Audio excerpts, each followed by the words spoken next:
English से related सभी जानकारियों के लिए चैनल को सब्सक्राइब करें और बेल आइकन को भी क्लिक करें फॉर मोर इन्फॉर्मेशन। हेलो दोस्तों, आज का जो वीडियो है उसमें हम बात करेंगे क्लास 9 के इंग्लिश सब्जेक्ट का पोइट्री सेक्शन का poem 1 the road not taken का सेंट्रल आइडिया। अगर आप चाहते हो तो आप द रोड नॉट टेकन का वीडियो लिंक यानी कि हिंदी एक्सप्लेनेशन ऊपर दिए गए लिंक पे जाओगे तो आपको वो लिंक मिल जाएगा। इस वीडियो में हम जो बात करेंगे सेंट्रल आइडिया की, तो चलिए स्टार्ट करते हैं, सेंट्रल आइडिया को समझते हैं।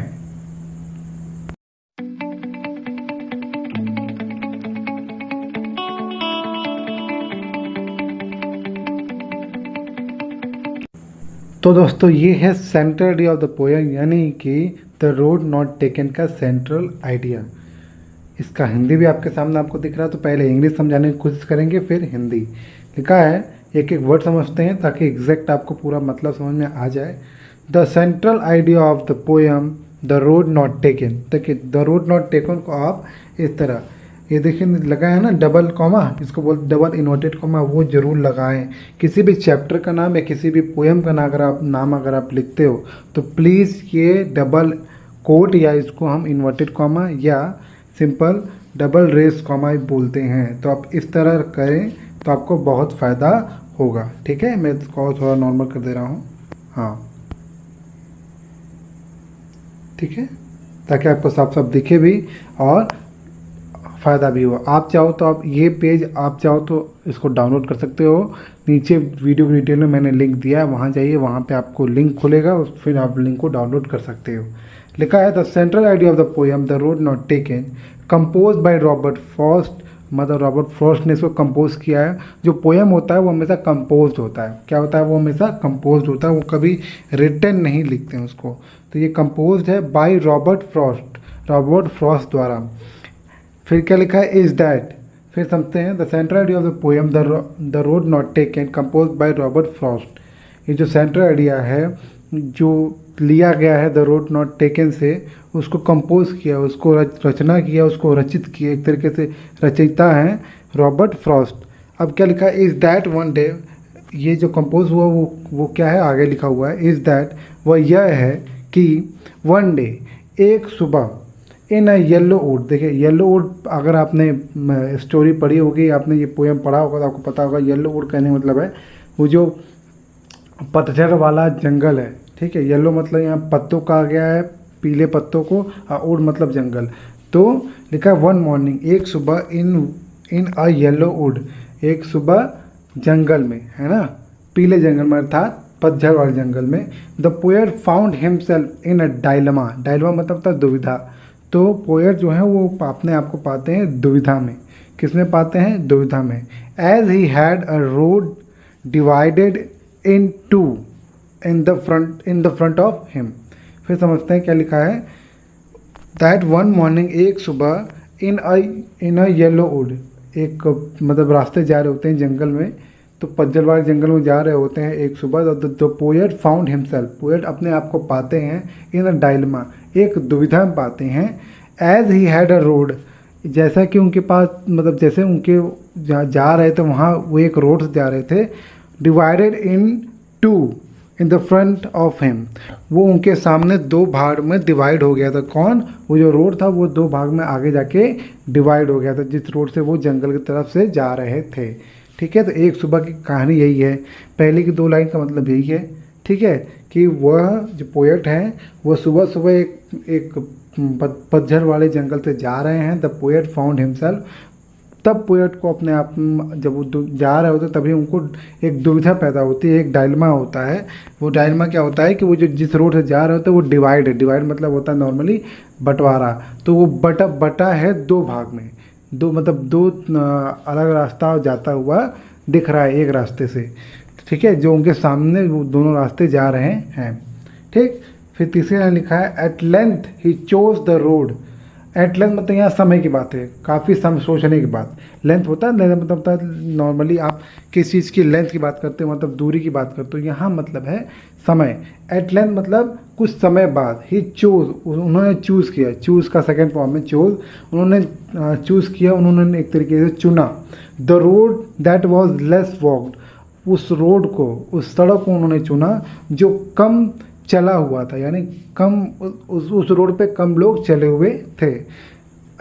And it made all the difference, और जो ये उन्होंने जब ये चयन किया, जब उन्होंने वो वाला रोड चयन किया जिस पे बहुत कम लोग एक तरीके से चले थे या गए थे, और जब वो उन्होंने उसको चूज़ कर लिया, तभी से उनका एक तरीके से पूरा जितना आगे का फ्यूचर था वो पूरा एकदम बदल गया। लिखा है ना, and it made all the difference, और यही सबसे बड़ा अंतर पैदा कर दिया।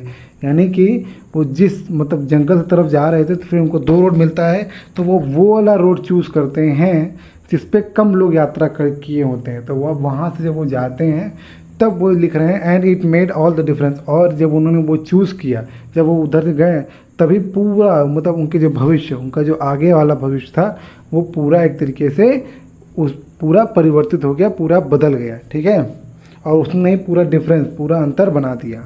फिर लिखा है वी फाइंड आवर सेल्फ, इसको आवर सेल्फ भी बोलते हैं, आर सेल्फ भी बोलते हैं। We find our self in such dilemma, हम अपने आप को कुछ ऐसे ही डायलमा मतलब होता है कुछ ऐसे ही दुविधा में पाते हैं। इन लाइफ, जीवन में, सेवरल टाइम, मतलब कई बार हम अपने जीवन में ऐसे दुविधा में अपने आप को पाते हैं। We have to take a decision, जहाँ पर हमें डिसीजन लेना होता है, हमें निर्णय लेना होता है, which we should take wisely, जो हमें क्या कहते एक तरीके से सोच समझकर सावधानी से समझदारी से लेना चाहिए। फिर समझ, लास्ट की मैं 2 लाइन पढ़ा रहा हूँ आपको, वी से पढ़ रहा हूँ। We find our self in such dilemma ऐसी in life several time, several time मतलब प्राय मौक़ों पर, या एक तरीके से बोल सकते हैं लगभग हर मौक़ों पर। तो सेवरल टाइम मतलब वही था, हर मौक़ों पर या प्राय मौक़ों पर हम अपने आप को ऐसे ही कुछ डायलमा में, दुविधा में पाते हैं, जहाँ पर हमें चूज़ करना होता है। हम एक तरफ से आगे बढ़ते हैं, हमें चूज़ करना होता है कि भाई ये वाला ले कि ये वाला। जैसा एग्जांपल मैं फिर से दे रहा हूँ, आप 8 से 9 में आए हो तो आपको चूज़ करना पड़ रहा है। आप किए हो ना कि 8 आपका संस्कृत लोगे, कि आप ड्राइंग लोगे, आप इंग्लिश लोगे, कि आप मतलब ड्राइंग लोगे, एक तरीके से मैथ लोगे कि गृह विज्ञान लोगे, है ना। कॉमर्स अगर आपके तरफ है तो आप कॉमर्स लोगे कि नहीं लोगे। तो ये सब आपको चूज़ करना पड़ा है। तो आपको जब आप 8 में थे तो चूज़ करने की दिक्कत नहीं थी, लेकिन जब आप आगे बढ़ रहे हो तो आप देख रहे हो आपको 2 रास्ता मिल गया, कई सारे रास्ते मिल गए, आपने एक रास्ता को चूज़ किया है क्लास 9th में आने के लिए। ठीक है, अब यही जो क्लास 9 में आपने जो चूज़ किया, यही आपका भविष्य बदल देगा, है ना। फिर आगे जाके दूसरा रास्ता चूज़ करोगे तो वो और आपका भविष्य क्या एक तरीके से थोड़ा बदल देगा। तो यही पोएट कहना चाह रहे हैं कि हमें जो भी डिसीजन हमें लेना है, जो भी हमें निर्णय लेना होता है, वो हमें सोच समझ के लेना चाहिए। वही लिखा है we have to take a decision, हमें डिसीजन लेना है, डिसीजन तो हमें लेना ही पड़ेगा। ऐसा कभी नहीं हो सकता कि आप भाग जाओ।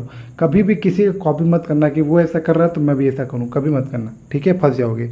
विच वी शुड टेक वाइजली, और हमें वो निर्णय लेना चाहिए जिसे हम बुद्धिमत्ता से ले सकें। ठीक है, अब हम पढ़ते हैं इसका हिंदी। ठीक है, हिंदी हम पढ़ने जा रहे हैं। क्या लिखा है, थोड़ा इसको और मैं छोटा कर देता हूँ। लिखा है ना, रॉबर्ट फ्रॉस्ट द्वारा रचित कविता द रोड नॉट टेकन में कवि एक सुबह, जैसा मैंने कहा कि जो रॉबर्ट फ्रॉस्ट द्वारा रचित कविता है उसमें कवि एक सुबह सूखी पत्तियों वाले जंगल में थे। कहाँ थे, सूखी पत्तियों वाले जंगल में थे, जहाँ वह दुविधा में थे। दुविधा मतलब डायलमा में थे, दुविधा में, ठीक है, कन्फ्यूज़न में, कि उनके सामने आने वाली सड़क 2 भागों में विभाजित थी। तो इस बात को लेकर वो परेशान थे या दुविधा में थे कि वो कौन सा रास्ता अपनाएं। ठीक है, वो वाला जिस पे ज़्यादा लोग चढ़े हैं, गए हैं, या वो वाला जिस पे बहुत कम लोग गए हैं। थोड़ी देर बाद उन्होंने वह रास्ता चुना जिस पर कम लोग चले थे।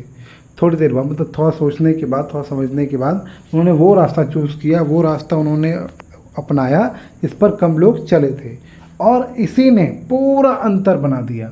जितना अंतर मतलब पूरा उनके आगे का फ्यूचर था, पूरा भविष्य था, वो पूरा इसी चीज़ पर अंतर पे बन गया। हम सबको ऐसे ही दुविधा जीवन के कई सारे मौक़ों पर मिलती है। हमको भी ऐसे कई सारे प्रॉब्लम होते हैं, कई सारे, जैसे मैंने अभी उदाहरण दिया, आपका क्लास 8 से क्लास 9 में गए हो तो ऐसा कई सारे आपको उदाहरण मिलते होंगे, आपको किसी एक को चूज़ करना होगा। तो ये लिखा है, हम सबको ऐसी ही दुविधा जीवन के कई सारे मौक़ों पर मिलती है। ऐसी परिस्थितियाँ में मतलब या ऐसी परिस्थिति में हमें अपनी बुद्धिमत्ता के साथ निर्णय लेना चाहिए। मतलब अपनी सोच समझ के निर्णय लेना चाहिए, न कि किसी की बात सुनकर कि या कोई कह दे कि ये कर लो अच्छा है। जैसे कई लोग आपसे बोले होंगे, आप 9th में गए होंगे कि बेटा तुम्हारा मैथ कमज़ोर है, तुम एक काम करो ये ले लो। ठीक है, वो सलाह दे रहे हैं, उनकी मतलब आपके लिए एक तरीके से अच्छी बात है कि कोई आपको सलाह दे रहा है, लेकिन समझो क्या आपका मैथ सच में कमज़ोर है या कोई आपको कह रहा है कि आपका मैथ कमज़ोर है। ठीक है, वो तरीका, आप पढ़ते नहीं हैं मैथ, कई लोग को मैथ आता है लेकिन वो ठीक से पढ़ते नहीं हैं, वो प्रॉब्लम है। ठीक, ऐसे कई लोग बोलते हैं कि तुम इंग्लिश मत लेना, इंग्लिश छोड़ के संस्कृत ले लेना। क्यों संस्कृत लेना? संस्कृत अगर आपकी बहुत आपको मन करता है तो संस्कृत लो, कोई दिक्कत नहीं है। लेकिन अगर आपकी इच्छा इंग्लिश में तो आप इंग्लिश लो, किसी की बात मत सुनो। आपका दोस्त या आपकी सहेली अगर कोई सब्जेक्ट या कोई लिया हुआ है तो ऐसा नहीं कि आप भी वही लो, ज़रूरी नहीं है। आप तब भी सहेली रहोगे जब आप वो, अगर मान लो उसने इंग्लिश लिया है, आपको इंग्लिश नहीं आती तो आप संस्कृत लो। ठीक है, ज़रूरी नहीं कि आप इंग्लिश लो। ठीक है, दोस्ती तब भी बनी रहेगी आपकी, चाहे वो आप संस्कृत लो चाहे वो इंग्लिश लो। ठीक, तो ये है आपका पूरा central idea of the poem, जो पहला आपका पोएम है। समझ में आया? अगर आप चाहते हो कि आपको और भी मतलब इन्फॉर्मेशन मिलती रहे तो आप चैनल को सब्सक्राइब करें, आपको वो इन्फॉर्मेशन आपको मिलती रहेगी। ठीक है ना? एक बात आपको बता दूं कि अगर आपको वीडियो अच्छी लगी तो प्लीज़ इसको लाइक करें, शेयर करें और चैनल को जैसे मैंने कहा सब्सक्राइब कर दें। अगर कोई डाउट, कोई परेशानी कुछ भी है तो कमेंट बॉक्स में अपनी राय ज़रूर रखें। सो आपने ये वीडियो देखा उसके लिए आपका बहुत बहुत बहुत धन्यवाद। Thank you so much for watching this video.